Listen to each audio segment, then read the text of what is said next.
आपकी खुशी में, आपके गम में, आपकी आंसुओं में, आपकी मुस्कुराहटों में, आपके आज में, आपके कल में, आपके साथ होगी एक कहानी और मैं। नमस्कार दोस्तों, आप सभी का स्वागत है मेरे चैनल कथा सागर में। दोस्तों, आज मैं आप सब लोगों के लिए डॉक्टर अंजू वेद जी द्वारा लिखी गई कहानी लेकर आई हूँ। कहानी का शीर्षक है कौन सी बेटी। आशा करती हूँ उनके द्वारा लिखी गई ये कहानी आप पसंद ज़रूर करेंगे। और कहानी है भी बहुत प्यारी और छोटी सी। अगर आपको मेरे द्वारा किया गया इस कहानी का वाचन पसंद आता है तो मेरे इस चैनल को सब्सक्राइब ज़रूर कीजिएगा। साथ ही इसे अपने दोस्तों और जानकारों में शेयर भी कीजिएगा, जिससे ये कहानियाँ ज़्यादा से ज़्यादा लोगों तक पहुँच सकें। तो चलिए दोस्तों, इस छोटी सी कहानी की शुरुआत करते हैं। चमचमाती शामियाने की झालर को देखकर कस्तूरी बच्चों की तरह खुश हो रही है। हो भी क्यों ना, आज उसकी इकलौती भतीजी रीमा का विवाह है। विवाह की ऐसी धूमधाम कस्तूरी के लिए नई नहीं है। वो पहले भी इसे देख चुकी है अपनी शादी में। दो भाइयों की छोटी और एकमात्र बहन कस्तूरी संपन्न परिवार में जन्मी। माता पिता ने प्यार और देखभाल में कस्तूरी को कम नहीं समझा। बेटों की तरह पढ़ाना और सिखाना, उसे कभी एहसास नहीं हुआ कि वो छोटी है या फिर बेटी है। हाँ, भाई का वर्चस्व उससे परे अवश्य रहता, पर छोटी छोटी चीज़ों के लेन देन में टोका टोकी अवश्य करता। कस्तूरी, अरे भाई जल्दी अंदर आ, रीमा को तेल चढ़ाना है, मढ़ा बंधवाना है। बड़ी भाभी ने चलते चलते उसे आवाज़ लगाई। कस्तूरी रीमा की रस्मों को देखने लगी। बुआ, आप यहाँ आओ। रीमा ने हल्दी लगे हाथों से बुआ को अपने पास खींचा। रीमा, तू ये क्या कर रही है? उसकी पड़ोस वाली चाची चिल्लाई। ऐसे अवसर में इनको नहीं बुलाते, सुहागिन स्त्रियां ही तेल चढ़ाती हैं बेटा। कस्तूरी, तुम तो जानती हो ये तो बच्ची है। कस्तूरी का कलेजा जोर जोर से धड़कने लगा। वो आंसुओं को दबाए सीधे बाथरूम में चली गई। कहीं कोई देख ना ले। शादी का भरा पूरा घर है, किसी ने रोते हुए देख लिया तो अपशुगनी कह डालेंगे। कस्तूरी रोते हुए शीशे में खुद को देख रही थी। सफ़ेद बालों की पट्टियां बन गई हैं, चेहरे की झुर्रियां जैसे उम्र का हिसाब बता रही हैं। ये तू है कस्तूरी, तू। सुंदर सुशील चहकने वाली कस्तूरी, पर तू किस में आती है?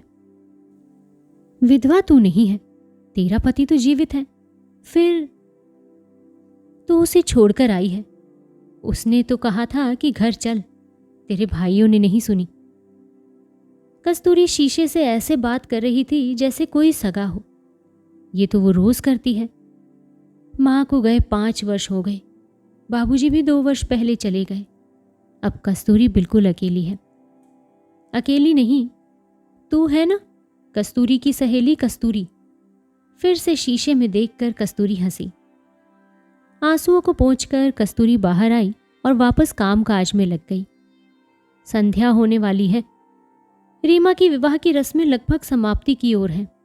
वो तैयार होने पार्लर जा रही है। बारात के आने से पहले उसे घर भी तो वापस आना है। कस्तूरी, जरा रीमा का सूटकेस तो लगा दो जो उसके साथ जाएगा। भाभी ने कस्तूरी को जिम्मेदारी सौंपी। सुनो, सारी साड़ियां देख कर रखना, किसी की मैचिंग खराब ना हो। जी भाभी, अभी लगाती हूं, कस्तूरी ने उत्साहपूर्वक उत्तर दिया। लाल पीली बनारसी शिफॉन साड़ियों का स्पर्श उसे अतीत में धकेल रहा था। ना चाहते हुए भी उसके हाथों में तेजी थी और हृदय में कसक। भाभी का ये वाक्य वो पहले भी सुन चुकी थी अपने विवाह में। कस्तूरी का ससुराल आसपास के क्षेत्रों में एक उदाहरण था। हाथी घोड़ों की बारात, 21 बाजे, किलो भर सोना और बहुत कुछ। कस्तूरी का पति अच्छा लड़का था, अभी भी है। जाने पैसे के गुमान में कब गंदी आदतों का शिकार हो गया, पता ही नहीं चला। कस्तूरी के साथ मार पिटाई को उसके घर वालों ने नाक का प्रश्न बना लिया। बिना विचार किए उसे घर वापस ले आए। कस्तूरी बहुत दिन मायके में नहीं रहना चाहती थी। वो पति के साथ वापस जाना चाहती थी। मार पिटाई किस में नहीं होती, बाद में धीरे धीरे सब ठीक हो जाता है। माँ अक्सर यही कहती, परंतु कस्तूरी का बड़ा भाई बहुत अड़ियल निकला। उसे कस्तूरी से अधिक अपनी इज्जत की चिंता थी। वो किसी भी सूरत में कस्तूरी को वापस नहीं भेजना चाहता था। उसकी दूसरी शादी कराना चाहता था। कस्तूरी को ये स्वीकार न था। उस घर में कस्तूरी के विवाह का खर्च उससे पूछ कर हुआ था। एक भी वस्तु अधिक न हो जाए। पिता का सारा कारोबार बड़े भाई के हाथ था, लिहाजा कोई उनसे कुछ कहने की हिम्मत नहीं करता।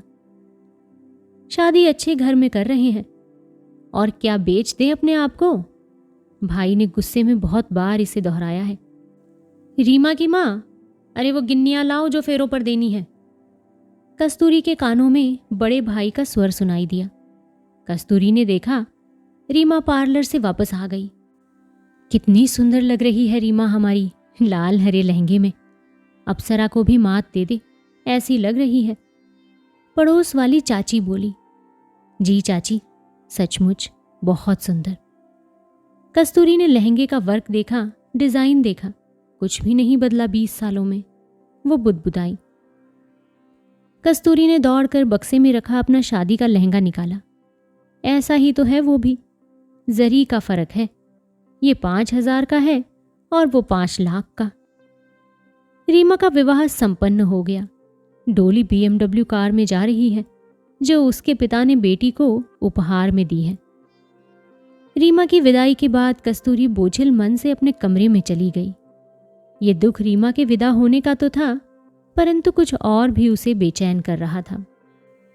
कस्तूरी, ये नौकरों के साथ मिलकर सारा काम निपटाओ ना, बड़ी भाभी ने कहा। जी भाभी। जी, रीमा की शादी के चर्चे हो रहे हैं आसपास, छोटी भाभी ने गर्वीले स्वर से कहा। अरे भाई, होंगे क्यों नहीं, इस घर की बेटी का रुतबा ही ऐसा है। कौन सी 2-4 हैं, इकलौती बेटी है भाई हमारी, बड़ी भाभी ने उत्तर दिया। कस्तूरी के कानों में पड़ी ये बोल उसे व्यथित कर गए। उसका मौन ठहर गया। मैं कौन सी बेटी थी इस घर की जिसे अपनी झूठी शान की भेंट चढ़ा दिया। अब ना बेटी हूं ना नौकर, मैं क्या हूं ये नहीं पता। आज तुम्हें खोज रही है मेरी सिसकियां मां, ये पूछने के लिए कि मैं कौन सी बेटी हूं। सब कुछ वही है, पर किरदार बदल गए। बहन से बेटी का फासला 20 वर्षों का है। ये 20 वर्ष मेरी पीड़ा और घुटन को कम नहीं कर सकते, आज की बेटी नहीं बना सकते। मैंने कब पैसा चाहा था तू जानती है। मेरे भीतर का सूनापन किसी ने नहीं देखा। वर्षों से संवेदन शून्य बनी रही, प्रतीक्षा करती रही अपने हिस्से की खुशियों की। आज भी प्रतीक्षा में हूं। स्वयं से वार्तालाप करते हुए जाने वो कब सो गई, उसे पता ही ना चला।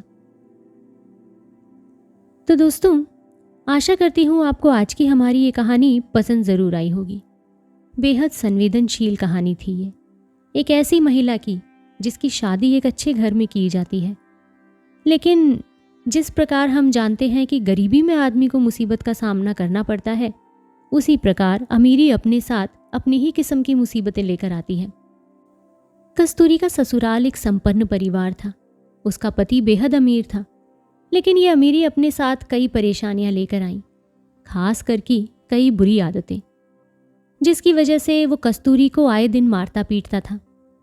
कस्तूरी का भाई ये सब कुछ नाजायज समझकर उसे अपने साथ अपने घर ले आया और उसकी कहीं दूसरी जगह शादी करवाने की बातें करने लगा। लेकिन अंत में कस्तूरी अकेली रह गई। ना उसे अपने पति के साथ भेजा गया, ना उसकी दूसरी शादी करवाई गई। एक तरीके से कस्तूरी को अपना जीवन नष्ट ही होता नजर आ रहा था। तो दोस्तों, आशा करती हूँ कहानी पसंद ज़रूर आई होगी, और अगर कहानी पसंद आई है तो एक कमेंट करके मुझे बताइएगा ज़रूर। तो जल्दी ही आप लोगों से फिर से मुलाकात होगी एक नई कहानी के साथ। तब तक आप अपना और अपने पूरे परिवार का ध्यान रखिए, खुश रहिए और स्वस्थ रहिए। नमस्कार।